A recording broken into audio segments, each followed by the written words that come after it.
আপনার দলে বা নেতা মন্ত্রী যারা আছে বা যারা এখন আইপিএস আপনার খুব কাছের মানুষ তাদেরকে বলুন না যে ওই চাকরিটা ছেড়ে দিতে, দিয়ে নেতা ইয়ে করতে, ঘুগনি মুড়ি বিক্রি করতে, চা বিক্রি করতে, পকোড়া বিক্রি করতে, আলুর চপ বিক্রি করতে। তবে মানে দুর্নীতি প্রকল্পে তার সরকার হচ্ছে সবার আগে, মানে 1 নম্বর সার্টিফিকেট।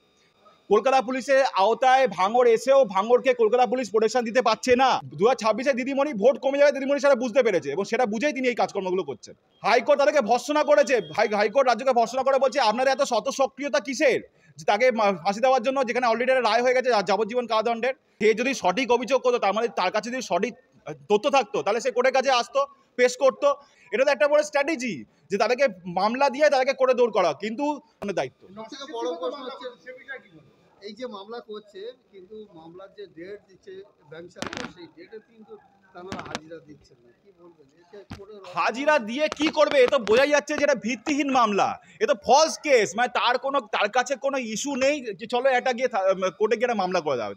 আমি তো আগের দিন আপনাদের চ্যানেলে এটা বললাম যে এই যে নওশাদ সিদ্দিকীকে বারে বারে মামলা দিয়ে বারে বারে কোর্টে ডেকে নিয়ে আসে কেন? যাতে তার বেশিরভাগ সময়টা আপনার এই কোর্টে কাটে, ঠিক আছে, এবং সে যাতে তার বিভিন্ন রকমের যে কাজকর্মগুলো আছে, যে মিটিং মিছিল, এগুলো যেন না করতে পারে, মানুষের কাছে পৌঁছতে না পারে। এটা তো একটা বড় স্ট্র্যাটেজি যে তাদেরকে মামলা দিয়ে তাদেরকে করে দৌড় করা। কিন্তু বিরোধী দলনেতা তিনি খুব যোগ্য নেতা, তার বাবাও এই রাজনীতিতে বিগত বহু বছর ধরে আছে, আপনারা সবাই জানেন তাকে। সুতরাং তাকে সে তো সহজে বিচলিত হওয়ার মানুষ নয়। তাকে যতই আপনারা এই দল নেতা মন্ত্রীরা যতই আক্রমণ করুক তৃণমূল দলে, আমরা এরা মনে করি না এরা নেতা মন্ত্রী, যেটা কীভাবে হয়ে গেছে।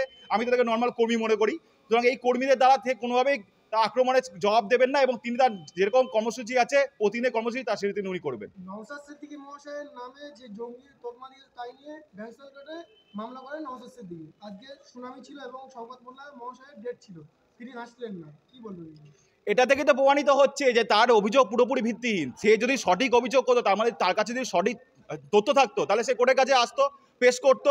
কিন্তু যেহেতু তার কাছে কোনো তথ্য নেই, সেই ক্ষেত্রে তিনি কোর্টে আসেননি। কারণ জানেন কোর্টের কাছে এলে তার সওয়াল জবাবের সম্মুখীন হতে হবে, তাকে অনেকগুলো জবাব দিতে হবে। সেই জবাবের সেই প্রশ্নে তার কাছে উত্তর নেই। এবং তিনি শওকত মোল্লা এই নওশাদ সিদ্দিকীকে জাস্ট এইসব কাজকর্মতে অপমানিত করার জন্য এবং তাকে বাধা দেওয়ার জন্য একটা জাস্ট মামলা করা হলো, করে দিলাম। কিন্তু তার কাছে কোনো ভিত্তিহীন, মানে পুরোপুরি মামলা ভিত্তিহীন, তার কাছে সেরকম কোনো তথ্য নেই। আর এটা তো প্রথম মামলা নয়, এর আগে বহু মামলা করা হয়েছে তার বিরুদ্ধে। এবং তার একবার গাড়ি ভাঙচুর করে তিনি বলেছিলেন এই বিধানসভায় গাড়ি থাকবে, আমি গাড়ি নিয়ে যাব না। সুতরাং এই ধরনের কার্যকলাপ আমি বলবো শাসক দলের শোভা পায় না। আগামী দিন যেহেতু 2026-এ ভোট আসছে, সেই জন্য তারা উঠে পড়ে লেগেছে যে বিরোধী দলকে কণ্ঠস্বরকে তাকে রোধ করতে হবে। কোনোভাবে বিরোধী দলের কোনো নেতামন্ত্রী যাতে এগিয়ে না যায়, সেই জন্য তাদেরকে বিভিন্ন রকমের ফলস কেসে ফাঁসানো হবে। এবং যারা সত্যিকারের কালপিট, আপনি দেখুন না আজকে আরজি করে যারা সত্যিকারের কালপিট, তাদেরকে আড়াল করে সরকার কি করলো, হাইকোর্ট এসে সঙ্গে সঙ্গে মামলা ফাইল করে কি করলো, বলছে যে শিয়ালদা কোর্টের যে অর্ডারটা হয়েছে যাবজ্জীবন কারাদণ্ড, সেটাতে আমরা খুশি নই, আমরা ফাঁসি চাই। হাইকোর্ট তাদেরকে ভর্ৎসনা করেছে, হাইকোর্ট রাজ্যকে ভর্ৎসনা করে বলছে আপনাদের এত শত সক্রিয়তা কিসের যে তাকে ফাঁসি দেওয়ার জন্য, যেখানে অলরেডি রায় হয়ে গেছে যাবজ্জীবন কারাদণ্ডের। আজকে সেই মামলার হাইকোর্ট এখনো পর্যন্ত কোনো, গতকাল মামলা ছিল, আজকে পর্যন্ত কোনো রায় হয়নি। আজকে সেই মামলা এখনো ঝুলে আছে। সুতরাং এর থেকে প্রমাণিত হচ্ছে যে সরকার যারা আসল কালপ্রিট তাদেরকে আড়াল করতে চাইছে, এবং যারা কিছু করেনি, যারা নিরীহ মানুষ, তাদেরকে ফলস কেসে ফাঁসিয়ে এবং বিভিন্ন নেতা মন্ত্রীদের বিভিন্ন ফলস কেস দিয়ে তাদেরকে কোর্টে দৌড় করাচ্ছে, যাতে তারা কোনোভাবে মানুষের কাছে পৌঁছতে না পারে। এবং 2026-এ দিদিমণি ভোট কমে যাবে, দিদিমণি সেটা বুঝতে পেরেছে এবং সেটা বুঝেই তিনি এই কাজকর্মগুলো করছেন। আমরা দেখছি বাংলাদেশ লাগোয়া বিভিন্ন জায়গায় জাম্পার মানে উদ্ধার হচ্ছে, মাটির তলায় ট্যাঙ্ক বসিয়ে তারা করছে। কি বলবে? দেখুন, আপনি এটা দেখিয়েছেন ঠিকই আছে যে আমিও দেখেছি এটা, যে বাংকার মাটি তলা তৈরি হয়েছে। কিছু লোক ওখানে স্থানীয়রা তারা মুখে কুলু বেঁধেছে, তারা কোনো কথা বলছে না।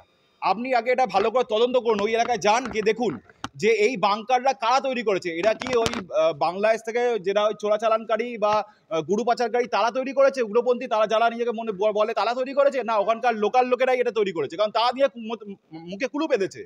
আজকে আমার বাড়ির পাশে যদি কেউ গোডাউন করে বা যদি মাটি করে, তাহলে আমি জানতে পারবো না? আমার বাড়ির পাশে মাটি হচ্ছে আমি জানতে পারবো না? কোন হতে পারে? আর সেই জমির যে মালিক, সে কি বলছে, আপনি তার বাড়িটা শুনুন ভালো করে। সে বলছে যে এই জমি হচ্ছে শরিকি জমি। তাহলে তার জমি যে কতজন ভাগ সে নিজে জানে না, এবং সেই জমিতে কাজ হচ্ছে সেটাতে জানে না। তার শরিকি মানে তার ভাই বোনেরা হচ্ছে তার শরিক। তার ভাই বোনেরা যদি কোনো বাংকার তৈরি করে বা তারা যদি কাউকে লিজে দেয় যে তুমি এখানে বাংকার তৈরি করো, তা সে জানতে পারছে না? সবই জানে, সবই জেনে মুখ বন্ধ করে আছে। মানে সেখানকার লোকেদের নিজেদের স্বার্থে এই জিনিসটা করছে। আগে প্রশাসনকে এটা বুঝতে হবে যে এটা তো বিএসএফ এর আন্ডারে নয়, বিএসএফ এর আন্ডারে ওই যে বাংকার যেটা হয়েছে সেটা বিএসএফ দেখবে, ভালো কথা। কিন্তু ওখানকার যারা বসতি স্থাপন করেছে, যারা ওখানকার পার্মানেন্ট রেসিডেন্ট, যারা মানে গ্রামবাসী, তারা তো সরকারের আন্ডারে, তাদেরকে ভোটার কার্ড, আধার কার্ড, প্যান কার্ড সবই তো সরকার দেয়। তারা যে কন্যাশ্রী, রূপশ্রী, যুবশ্রী বিভিন্ন রকমের পায়, সেগুলো সরকার দেয়।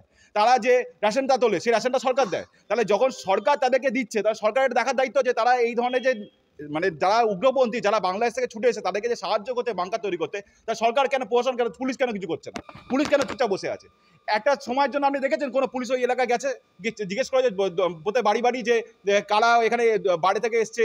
তারা নদিয়ার মতো এলাকায় যেখানে যদি একটা জালাদাকার তৈরি হয়, আজকে দেখি বারাসাতে একটা জালাদাকার তৈরি করে নিয়েছে, একটা ব্যবসাগুলো ধরা পড়েছে। এরকম তো পুরো পশ্চিমবাংলা জুড়ে কত জায়গা আছে যেখানে প্রতিদিন জালাদাকার, ভোটার কার্ড, প্যান কার্ড তৈরি হচ্ছে। সেটা কার দায়িত্ব? সেটা কি বিএসএফ এর দায়িত্ব? বিএসএফ এর দায়িত্ব আমি মানছি যে বিএসএফ এর ওই যে বাংকা করেছে, সেটাকে বিএসএফ বার করে আসল যারা করে তাদেরকে ধরবে। কিন্তু ধরে কোথায় নিয়ে যাবে? ধরে তো এদের পুলিশের কাজে হ্যান্ড ওভার করবে, পুলিশ তাকে নিয়ে যাবে কোর্টে, কোর্টে তার বিচার হবে। আজকে পুলিশ যদি তার নিজের কাজটা না করে, বিএসএফ কি করে কোর্টে নিয়ে যাবে তাদেরকে? আপনি সেটা উত্তর দিন আমাকে। বিএসএফ যদি কেউ এরকম উগ্রপন্থী থাকে, তাদেরকে ধরে পুলিশের হাতে হ্যান্ড ওভার করে, এটাই হচ্ছে আমাদের নিয়ম, এটাই হচ্ছে আমাদের আইন। সুতরাং এই পুলিশ প্রশাসন পুরোপুরি ব্যর্থ। তারা কোনোভাবে যে এই যে আমাদের রাজ্য যে এই মুহূর্তে অসুরক্ষিত অবস্থা আছে, সেটা তারা বুঝেও কিছু হচ্ছে না, মানে হাত গুটিয়ে বসে আছে। তারা দিদিমণি অপেক্ষা করছে, কখন দিদিমণি নবান্ন থেকে বলবে তখন আমি করবো। সবচেয়ে বড় প্রশ্ন, গতকাল রাতে দেখলাম ভাঙড়ে একজনকে রাস্তায় দাঁড়িয়ে আছে, তাকে গুলি করে দেওয়া হলো পেটে। আবার আজকে সকালবেলা দেখলাম শিয়ালদা একটা পশ্চিমবাংলা কোন জায়গায় যাচ্ছে? আমি এই কথাটাই কিছুদিন আগে আপনাদের চ্যানেলে বলেছিলাম যে এই যে ভাঙড়, যাকে আজকে কলকাতা পুলিশের আওতায় নিয়ে আসা হয়েছে, তাহলে কলকাতা পুলিশ এখান থেকে প্রমাণিত হচ্ছে চরমভাবে ব্যর্থ।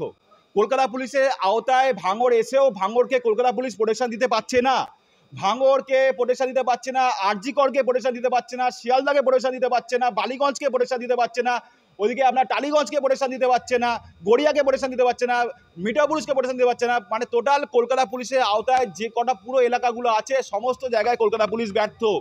কলকাতা পুলিশ জঙ্গি দমনে ব্যর্থ, জঙ্গিদেরকে খুঁজে খুঁজে বার করতে ব্যর্থ, এবং বিএসএফ বর্ডারটাকে সিল করার চেষ্টা করছে। কিন্তু রাজ্য সরকার যদি তাদের সাহায্য না করে, তাহলে কোনোভাবেই বিএসএফ সেই কাজটা করতে পারবে না। তবুও দিদিমণি বলেছেন যে বিএসএফ যেটা করছে করুক, আপনারা গ্রামবাসী তাদেরকে কোনোভাবে সাহায্য করবেন না, ঝামেলা সৃষ্টি করবেন না, এবং ওখান ওই পার থেকে যদি কেউ কোনো কটূক্তি করে, আপনারা মানে ওখানে তেড়ে যাবেন না, আপনারা চুপ করে বলে তখন বিএসএফ বরাবর ছেড়ে দিন। তাহলে এই জিনিসটা যে এখন করছে, আজ থেকে যখন আপনি 2011 সালে যখন ক্ষমতায় এসেছেন, তখন থেকে কেন এটা করেননি? তখন থেকে কেন বিএসএফ এর সাথে হাতে হাত লাগিয়ে কেন বর্ডারটাকে ফেন্সিং করেননি? কেন আমাদের রাজ্যটাকে সুরক্ষিত করার চেষ্টা করেননি? যদি করতেন, তাহলে এই যে চোরাচালানকারী, এই যে যারা আজকে উগ্রপন্থীরা এখানে এসে জাল আধার কার্ড, ভোটার কার্ড তৈরি করে আজকে এইসব নাশকতাগুলো কাজকর্ম করছে, একে মার্ডার করছে, তাকে মার্ডার করছে, গুলি করছে, আজকে সাইফ আলী খানের বাড়িতে ঢুকে গিয়ে তাকে ছুরি আঘাত করছে, এই জিনিসগুলো হতো না। সেখানেও বাংলায় জোর। সেটাই তো আমি বলছি, যাদের দিদিমণি এই প্রায় 14 বছর ধরে পুরোপুরি ব্যর্থ। তার সরকার শুধুমাত্র দুর্নীতিতে, মানে দুর্নীতি প্রকল্পে তার সরকার হচ্ছে সবার আগে, মানে 1 নম্বর সার্টিফিকেট। তিনি নিজেই বলেছেন তার যে আমি সব, আমি জাজ, আমি অ্যাডভোকেট, আমি শিক্ষামন্ত্রী, আমি স্বাস্থ্যমন্ত্রী, আমি আপনার কি বলে পুলিশ মন্ত্রী, সবাই আমাকে থেকে ভোট দেবে। তাহলে যদি তিনি সর্ব হন, তাহলে তিনি কেন দায়িত্ব নিয়ে এই বিএসএফ এর সাথে হাতে হাত লাগিয়ে কেন ফেন্সিং ব্যবস্থাটা করতে পারলেন না? আজকে এই যে ওয়েস্ট বেঙ্গলে যে এই মুহূর্তে যে জাল আধার কার্ড, ভোটার কার্ড এবং প্যান কার্ড তৈরি করে এই ধরনের নাশকতামূলক চক্র চলছে, তার জন্য দায়ী হচ্ছে ওই নবান্নে বসে থাকা আমাদের দিদিমণি। যদি আজকে এই আমাদের রাজ্যে কিছু ঘটনা ঘটে, দুর্ঘটনা, তার জন্য দায়ী থাকবে হচ্ছে দিদিমণি। সবাই মানুষ আজকে দিদিমণিকে বলছে যে আপনি গদিচ্যুত হন, আপনি আরজি করে মেয়েটার সুরক্ষা দিতে ব্যর্থ, আপনার পুলিশ তার ব্যর্থ, আপনি তার বিচার করেননি, আপনি আসল খুনিকে সাইডে রেখে দিয়ে আপনি একটা নিরীহকে ফাঁসিতে ঝোলানোর জন্য উঠে পড়ে লেগেছেন। আপনি তাই জন্য অভয় বাবা মা বলছে আপনি গদি ছাড়ুন, এবং তার সাথে মানুষেরা বলছে যে আপনি গদি ছাড়ুন, অন্য কাউকে সুযোগ দিন, তাহলে সে ভালো কিছু করতে পারে। মুখ্যমন্ত্রী বলছেন চাকরি ছাড়াও ইনকাম চা বিক্রি করে, কি বলবেন? ওটাই তো আপনারা দেখেছেন হয়তো, যে তিনি বলছেন যে কোনো একটা এতে দাঁড়িয়ে, মঞ্চে দাঁড়িয়ে, যে চা বিক্রি করলে এবং ওই ঘুগনি মুড়ি নাকি বিক্রি করলে নাকি যে চাকরির থেকে নাকি বেশি টাকা ইনকাম করা যায়। তো আপনি আগে নিজে বিক্রিটা করুন না, করে দেখিয়ে দিন যে কি করে আপনার বেশি টাকা ইনকাম করা যায়। তাহলে তো তার মানে আপনার দলে বা নেতা মন্ত্রী যারা আছে, বা যারা এখন আইপিএস আপনার খুব কাছের মানুষ, তাদেরকে বলুন না যে ওই চাকরিটা ছেড়ে দিতে, দিয়ে নেতা করতে, ঘুগনি মুড়ি বিক্রি করতে, চা বিক্রি করতে, পকোড়া বিক্রি করতে, আলুর চপ বিক্রি করতে। তবে তো আমরা বুঝবো যে চপ শিল্প, তবে তো বলবো যে এটা একটা শিল্প। এরকমভাবে বাজে কথা না বলে আগে নিজে করে দেখান। আগে আপনার নেতামন্ত্রী কাউকে দিয়ে এই ব্যবসাটা খুলে বসে তাকে দেখান যে এই ব্যবসায় অনেক লাভ আছে, তাহলে সাধারণ মানুষ সেটা করবে। আজকে চাকরি প্রার্থীদের কি অবস্থা সেটা আপনি ভাবুন। আজকে 2000 দিন ওপর হয়ে গেছে, ওরা গান্ধী মূর্তির তলায় বসে আছে, একটা কারো চাকরি হচ্ছে না। আজকে স্কুলগুলো বন্ধের মুখে, আজকে স্কুলের স্টুডেন্ট সংখ্যা আজকে প্রায় নেই বলে একদম পুরো শেষের দিকে স্কুলগুলো বন্ধ হয়ে যাচ্ছে, তাই জন্য স্টুডেন্ট নেই, টিচার নেই বলে। এই জায়গা থেকে আজকে ওয়েস্ট বেঙ্গলের চরম খারাপ অবস্থা। আপনারা দয়া করে এই সরকারকে গদিচ্যুত করুন, তাহলে আমাদের রাজ্যটা ভালো থাকবে।